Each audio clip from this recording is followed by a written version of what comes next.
within the past 24 hours, we've also learned that the Trump administration is considering, eyeballing, if you will, testing nuclear weapons. It's something that hasn't been done since the 90s, and it's something that I discussed with the Foundation for the Defense of Democracies, Andrea Stricker, earlier today. Here's our segment.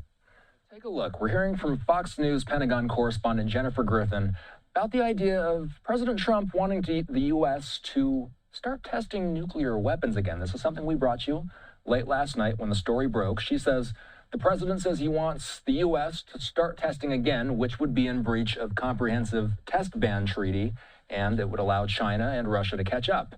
The U.S. has the most modern and the biggest nuclear arsenal, but Trump believes that China and Russia are cheating. Let's get the latest reporting from Fox News. Rebecca Castor filing this report. I thought it was an amazing meeting. He's a great leader of a very powerful, very strong country, China. President Donald Trump seemingly satisfied after a sit-down with Chinese President Xi Jinping, saying the U.S. is lowering tariffs on Chinese imports after they reached agreements on fentanyl, U.S. soybeans, and China's rare earth minerals. A much-needed de-escalation in their up-and-down trade war. It is normal for the two leading economies of the world to have frictions now and then. I'm ready to continue working with you. But tensions could escalate on a different front. Just before a sit-down with Xi, Trump posted this online.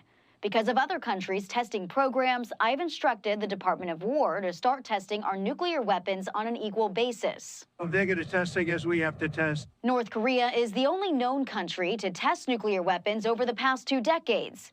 The U.S., China, and Russia all stopped in the 1990s. But last week, Russia tested a new long-range cruise missile capable of carrying nuclear warheads. Despite his order to the Pentagon, Trump is still advocating for denuclearization.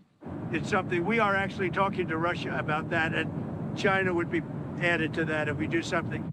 A Chinese spokesman urged the U.S. to refrain from any nuclear tests, while a Kremlin spokesman said if any country resumes warhead testing, Russia would respond accordingly. In Washington, Rebecca Castor, Fox News. And Andrea Stricker is here. She's a nuclear proliferation expert with the Foundation for the Defense of Democracies. We just heard in Rebecca's piece that Russia and China are not testing nuclear weapons. So is there any clarity on what that means for the U.S. if we're trying to catch up? Great to be with you, Austin. There is not much clarity thus far from President Trump's post, nor from his follow-up comments to the media. It's unclear whether the U.S. intends to conduct something like low-yield nuclear testing of a few tons worth of nuclear explosives, or something far larger, such as resuming underground nuclear testing of full nuclear weapons. The United States observes a moratorium on nuclear testing under the CTBT, and although it has never ratified that treaty, Russia and China also informally observe the moratorium. And we haven't had any worldwide nuclear testing apart from North Korea since the 1990s. So this would be a huge departure from the U.S. typical stance on nuclear testing.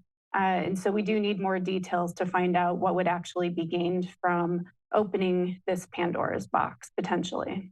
Yeah, so let's speak in hypotheticals for a moment. If the U.S. were to test nuclear weapons, where geographically could such a thing happen, and would it be above ground or below ground?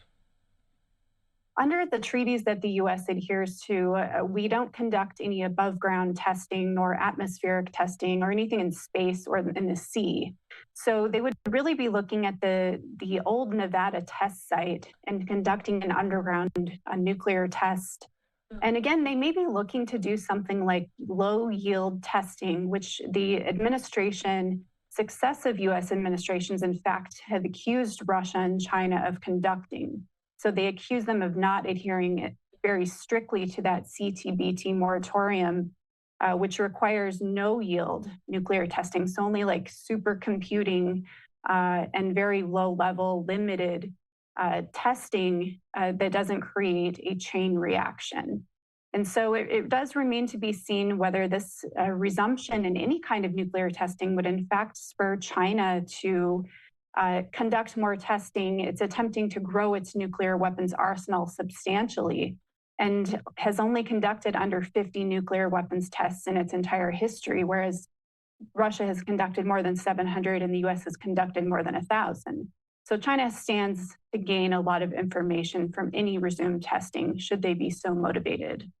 Democratic Senator out of Arizona, Mark Kelly, posting this. New nuclear tests are an unnecessary escalation by a president who doesn't seem to be paying attention, he says. The Chinese and the Russians haven't conducted a recent test of a nuclear warhead. It's been decades. If we resume testing our weapons, which we have no reason to do, he says, China will likely begin a test program. This only helps them advance their technology and start an arms race. Read your briefing materials, Mr. President, Kelly says. If you can, Andrea, expand on something you mentioned earlier. Other than to make a political statement, is there anything of value to be learned from testing nuclear weapons? I think the senator makes a good point. There is information to be learned from testing. That's something that we can't rule out. There's data to be gained, and the fact is we haven't done nuclear testing for many years. However, if we're spurring other countries to do the same testing, we have to balance the benefits versus the losses here, and whether we're really opening a box of additional states conducting nuclear tests and heightening tensions. For example, India, Pakistan, North Korea, not to mention Russians and the Chinese, and then potentially even our European allies, France and Britain. So, and even the Trump administration's nominee for the head of STRATCOM, Vice Admiral Carroll, said before the Senate today that he can assure the reliability of the U.S. nuclear stockpile without conducting new testing. So they do need to consider all of the downsides as well as the upsides of tests. If nuclear weapons are not tested, how do we know that they work? Well, the U.S. national laboratories, particularly in Los Alamos, all around the country, there's several of these.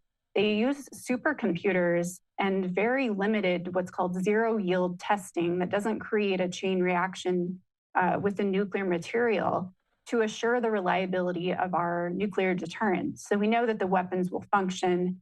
Same with Russia and China. They have that reliability as well as our European allies.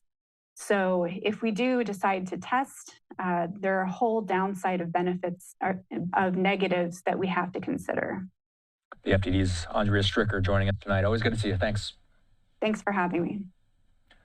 So we did, as you heard in Rebecca's piece, we heard from President Trump aboard Air Force One as he was making his way back from South Korea. He is back stateside now.